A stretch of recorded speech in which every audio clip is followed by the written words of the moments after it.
What's up, guys? Welcome to the Fantasy Addiction Network. Today we are talking Week 15 waiver wire pickups for the wide receiver position. Here are 5 players that you can look to pick up from your waiver wire this week.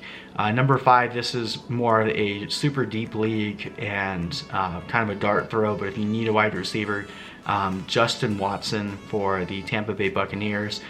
He's 0% owned in Yahoo League, so he's out there in every league. Week 15, he plays the Detroit Lions, who are number 9 in fantasy points allowed to the wide receivers, and then he plays Houston in Week 16, who's 14th. This is assuming health for Jameis Winston. Jameis Winston is dealing with a partially broken bone in his right hand, so it's possible that he'll end up having a lot of swelling this week and he may not play this week. If that's the case, then you can't rely on Justin Watson, but Winston looked pretty good in the second half even after sustaining this injury, and Justin Watson will be picking up some of the slack that's left behind with Mike Evans missing the rest of the season with that hamstring injury. And number 4, we're looking at Russell Gage. He's 9% owned, wide receiver for the Atlanta Falcons. Calvin Ridley was announced on Monday that he's going to miss the rest of the season, so with that, even though his matchups aren't great, he plays San Francisco in Week 15 and Jacksonville in Week 16. With Ridley out, teams are going to be able to focus more of their attention onto Julio Jones. Well, the Falcons are still going to have to throw the ball, and this just opens up more room for Russell Gage to have decent fantasy production. I think he's a flex play the rest of the way. Even against San Francisco, I think it's worth consideration if you need a flex play. I think Gage is, especially in PPR, should be a target monster going forward with Ridley, to basically taking over that Ridley role. So at number 3, we have a pair of receivers here. This is just based on what your league looks like.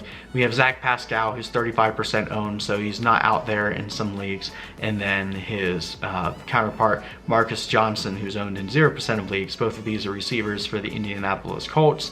Paris Campbell is out for the season after sustaining his 4th injury. Just pour one out for the guy. Feel really bad. Sustaining 4 injuries in your rookie season is not a great way to start your career, but we'll hope that he recovers and comes back strong. With T.Y. Hilton still dealing with this calf injury, the Colts receiver core just continues to diminish smaller and smaller. But Marcus Johnson looked really good against the Buccaneers this last week, and he gets to play New Orleans, who's number 3 in wide receiver points, and Carolina in Week 16, who's number 8 in wide receiver points allowed. So both of these guys are decent flex plays going forward. Zach Pascal has had 2 weeks in a row, so you're staying in the flames with him. If he's out there, pick him up, start him, feel good about it. If he's not, Marcus Johnson is more of a dart throw to see if this continues, but considering the lack of available targets and the fact that the teams that they're playing are most likely going to put up some points, I would look for that trend to continue. All right, so number 2, Darius Slayton, the wide receiver for the New York Giants, 26% owned in Yahoo leagues.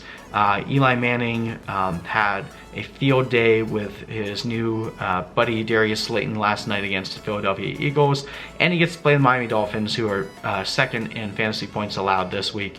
So look for Darius Slayton to effectively do the same thing that Robbie Anderson did to the Dolphins this last week, which is put up a lot of fantasy points. But if he's out there, the number 1 pickup, again, this was my number 1 pickup last week, so if you guys were following along, you've already done this, but if you haven't, he's still out there, make sure you pick up A.J. Brown. This last week was not a fluke. He is a tremendous talent. He's a true alpha receiver for Ryan Tannehill, who's playing lights out. He gets to play the Houston Texans this week, who are 14th in points allowed to the wide receiver position, and then in your fantasy championship week, he gets to play the New Orleans Saints, who are number 3 in points allowed to the receiver position. Just continues to have good matchups, and especially if Humphries continues to miss time, then A.J. Brown becomes the main target in the red zone for Ryan Tannehill going forward. I'm comfortable starting A.J. Brown for the rest of the season along with Ryan Tannehill. I think if you have them both, that stack is going to do really nicely for you going forward from here. But anyway, I hope you guys enjoyed this video, found this helpful. If you did, please like and subscribe for more content for the rest of the season and into the off season. We'll see you in the next one.